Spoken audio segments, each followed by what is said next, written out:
Area 51, Bermuda triangle, metal monoliths, Malaysian airlines, इन सारी चीजों का नाम तो सुना ही होगा, पर इन मिस्ट्रीज के बारे में लोगों को ज्यादा कुछ पता नहीं है। किसी को यह नहीं पता कि ये चीजें क्यों हुई। उसी तरह इंडिया में भी बहुत सारी मिस्ट्रीज हैं जिनके बारे में लोगों को ज्यादा नॉलेज नहीं है, ज्यादा कुछ पता नहीं है। साल 2018 तक कुछ 25-26 लाख रिसर्च पेपर्स रिलीज किए गए थे, पर साइंस के पास भी बहुत सारी चीजों का कोई जवाब नहीं होता। ये है टॉप 5 अनसॉल्व इंडियन मिस्ट्रीज। पहली मिस्ट्री है अग्रसेन की बाहुली के बारे में। लोग कहते हैं कि दिल्ली में बहुत सारी हॉन्टेड प्लेसेस हैं, पर अग्रसेन की बाहुली की एनर्जी बिल्कुल ही अलग मानी जाती है। अग्रसेन एक लेजेंडरी किंग थे। लोग कहते हैं कि महाभारत के टाइम में इन्होंने इस स्ट्रक्चर को, अग्रसेन की बाहुली को बनवाया था। इस स्ट्रक्चर में ऐसी जगह भी हैं जहां आपको अजीबोगरीब आवाज़ें सुनाई दे सकती हैं। कुछ ऐसी जगह भी हैं जहां आपको दूसरे इंसानों की आवाज़ें सुनाई दे सकती हैं। कहा जाता है कि अग्रसेन की बाहुली में एक कुआं भी है जिसका पानी काला हुआ करता था। उस काले पानी से लोग अट्रैक्ट हो जाते थे और कुएं में कूद जाते थे। यह एक सुसाइड स्पॉट भी था एक ज़माने में। अग्रसेन की बाहुली को बहुत सारी फिल्म्स में दिखाया गया है, पर रात में वहाँ ना तो शूटिंग अलाउड है और ना तो घूमना फिरना। इस स्ट्रक्चर से बहुत ज़्यादा सारी मिस्ट्रीज अटैच्ड हैं। यह क्यों होता है, कैसे होता है, किसी को पता नहीं है कि अग्रसेन की बाहुली पर इलेक्ट्रोमैग्नेटिक या फिर किसी और तरह का इफेक्ट काम करता है, या फिर इसके पीछे का राज कुछ और ही है। यह मिस्ट्री है असम के छोटे शहर जतिंगा के बारे में। सितंबर से लेकर अक्टूबर के महीने में हर साल जतिंगा में आकर पक्षियों का झुंड यहाँ वहाँ उड़ने लगता है और उड़ता ही जाता है। या तो बिल्डिंग से टकराकर या घरों से टकराकर यह पक्षियाँ मर जाते हैं। जतिंगा के लोग मानते हैं कि इन पक्षियों की बॉडी में कोई बुरी आत्मा फंस गई है।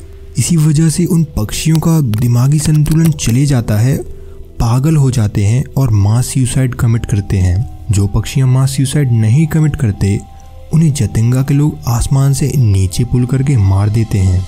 किसी को ये नहीं पता कि ये क्यों होता है, पर यह हर साल होता है और होते ही जा रहा है। यह थी जतिंगा की मिस्ट्री। अगली मिस्ट्री है नेताजी सुभाष चंद्र बोस के बारे में, उनकी डेथ के बारे में। भारतीय मीडिया में कहा गया था कि उनकी मौत हो गई थी एक प्लेन क्रैश में। एक प्लेन जो कि ओवरलोडेड था, जो ताइवान में क्रैश हुआ था। नेताजी के बहुत सारे सपोर्टर्स थे और दुश्मन भी थे। उनके जितने भी सपोर्टर्स थे INA में, वो यह मानते थे कि सुभाष चंद्र बोस उनकी मौत हुई भी नहीं है।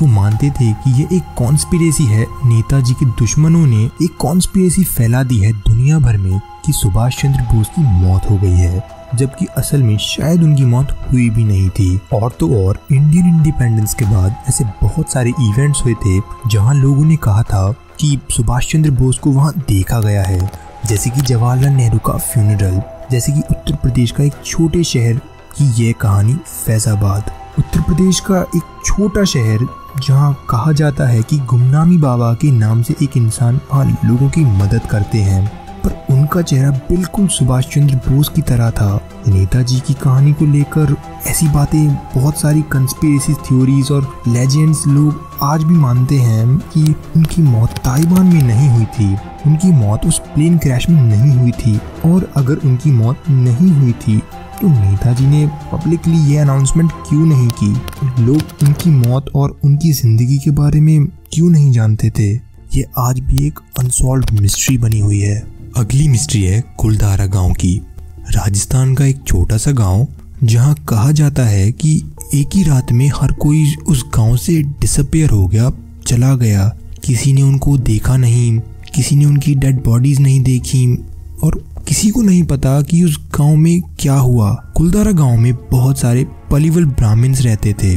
उन्हीं में से एक पलीवल ब्राह्मण था वहां का सरपंच। कुलधारा गांव के दीवान जो कि टैक्स कलेक्ट करते हैं, उन्हें शादी करनी थी सरपंच की बेटी से।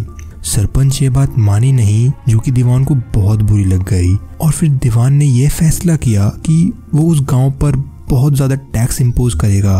पलीवल ब्राह्मण को यह बात अच्छी नहीं लगी, तो कहा जाता है कि उन्होंने यह फैसला लिया कि वे उस गांव को छोड़कर चले जाएंगे। पर जाते जाते कुलधारा गांव को श्राप भी दे दिया।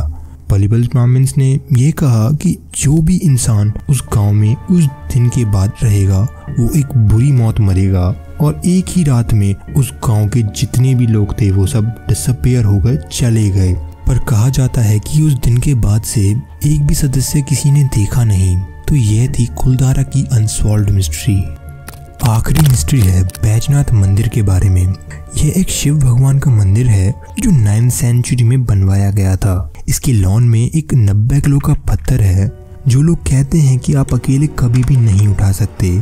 अगर आप आज भी उत्तराखंड के इस मंदिर को गूगल करोगे तो आपको बहुत सारे लोगों के अकाउंट्स मिलेंगे जिन्होंने इस पत्थर को उठाया है। 9 लोग और हर एक की 9 उंगलियां।